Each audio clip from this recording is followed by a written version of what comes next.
Hello, everybody. This is Shefali Chopra, your storyteller. Thank you, universe. Thank you for making sure I'm here today. Who am I? Who am I? Sometimes even I wonder, is it my name that identifies me who I am? Is it how I look? Is it what language I speak? Or is it the way I dress up? Well, these are small things about me, but it doesn't complete me. These are attributes I may have, but I'm not limited by them.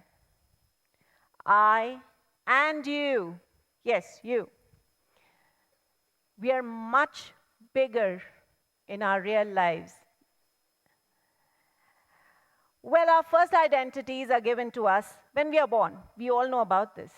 Wherever we are born, we get a surname. That's where we start with our first identity. But the trick is, as we grow, so does our identity. Well, it may sound easy. Unfortunately, we forget about it. I'm here to remind it to you and to myself that we consciously and slowly can build on our identity. You know, within ourselves, we have layers of identity: professional identity, social identity, religious identity. This is just to name a few. But when we keep all these things aside and don't let too much into your mind that what next? How am I to play my role? The problem is we are tied in certain boxes. That's where we lose it all. I call myself Ramta Ram. I originally come from J&K. I grew up in the Middle East. I came to India, and a large chunk of my life, I was in Dehradun, a place in Uttarakhand, and now I'm in Gurgaon. So, what would you say? Where do I belong? Well, I'm a gatherer. I've been gathering things, ideas from people, from environment, and to my surprise, I did become a hoarder. And then I realized it's time to let certain things go, which were not important for me, or which did not hold good at that point of time. And I started to do that. It's funny that most of us are majorly identified by our looks, what we do, and what we possess. I have heard this so many times. You don't look Indian. Really? But I convinced them, listen, I am an Indian. Well, it's difficult, to convince people sometimes. And then I would tell them, listen, I can speak in Hindi. Visiting heritage sites, they've always told me to pay extra, the foreigner rates, to make the entry. And I tell them, no, listen, I'm Indian. I can speak Hindi, and I do that. Then I am reminded of this very interesting story I must share with you. Once I visited an office with a friend after the usual rounds of, the introduction. The person across the table asked me for my visiting card. And I told him, I'm sorry, I don't have a visiting card. So, few seconds of silence, and I could make it out. There was something itching. He was dying to pop a question. And he did. And you know what it was? Of course. What do you do? I said, I create smiles. And he smiled. I told him, I said, see, sir, I did my job. Just like that. Well, it is strange. How can a mere identity card decide your identity? How can I tell people that, yes, I love to create smiles? I can put that on the card. I cannot describe my work. It just can't be. Now I come to the possessions that we have in our life. People have fancy mobile phones, laptops, and suppose they stay in something as fancy as, maybe like golf links. So you automatically put them in an elite section, a superior class, if I may say. Then, of course, there are people who have summer homes or holiday homes in places like Goa. So, people think, oh, they're so cool. There are people who get tattoos. I have one. The other people's perception is, oh, she's easy. No, not really. And if you manage to go to Maldives a couple of times, you become a royalty. That's how people perceive you. That's your identity. Yes, that is what it is. When I sat by myself and I started to think about these things, I realized you have to be in touch with your truest self, your inner self, which is the most important thing. The truer you are to your inner self, you will be closer to your real identity. Well, let's pray that we can cut through this fog of, projections that we are constantly doing, and we are able to find a truer self. I'm here to poke everybody that our identities are ever changing, my dear friends, ever changing and dynamic. Just like time. Time does not wait for anyone. Well, everybody's heard of Kabir, the poet, the Sufi, the weaver. Well, his work identity was a weaver. But then he grew into this poet and a saint. But what is beautiful is that Kabir cannot be identified by one identity. It is many things put into him. It is what you focus on expands. If somebody sees only a weaver part, he or she is going to say he's a weaver. And if they say, okay, he's a Sufi, a poet, that's what they're going to focus on.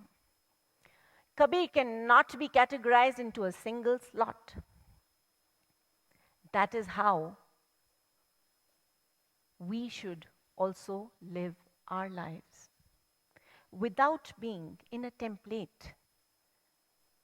Let's get out of that box of being judged, because all these identities are created by the people outside, which may not tally, will not tally with your inner identity. It is not going to match it. Trust me. Now, unfortunately, we don't look around. There's so much to learn from the environment. You see these magnanimous, huge, magnificent trees. They have these beautiful leaves, and at some point, they lose these leaves, and the new ones grow. Similarly,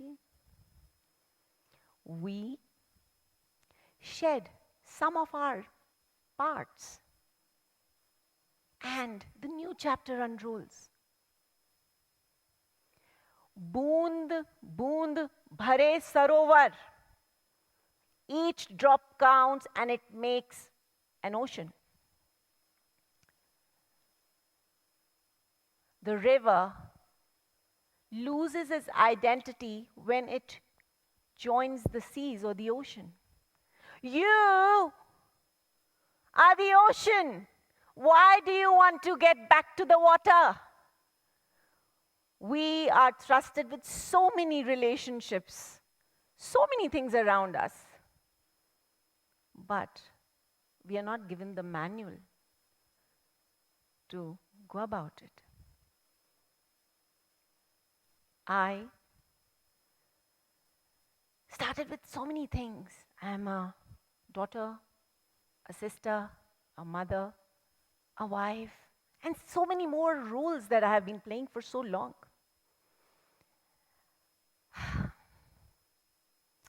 You know, there were days I was up for a whole night, and there were days I wanted a piece of advice from someone, anyone,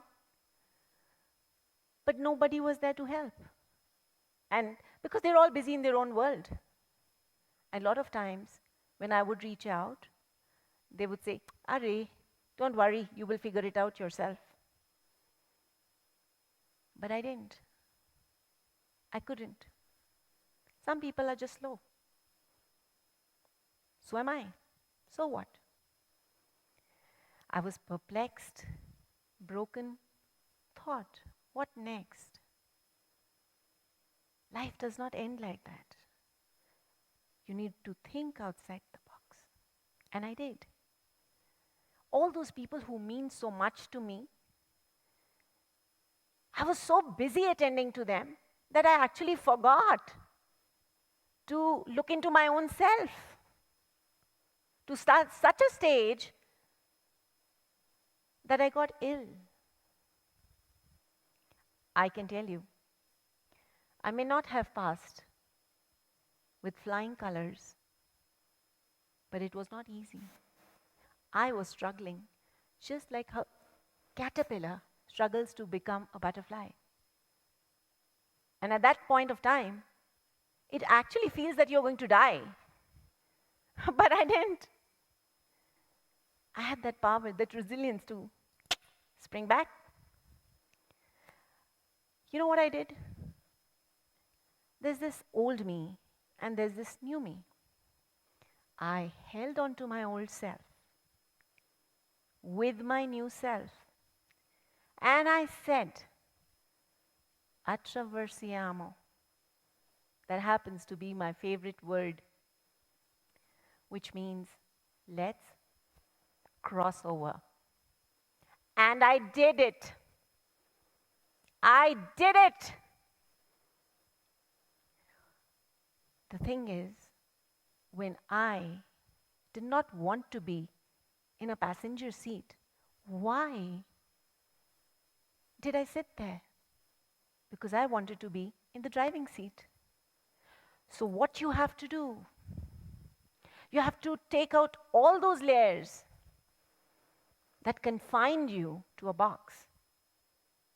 There is going to be outside chatter and clutter and everything negative that can come to you.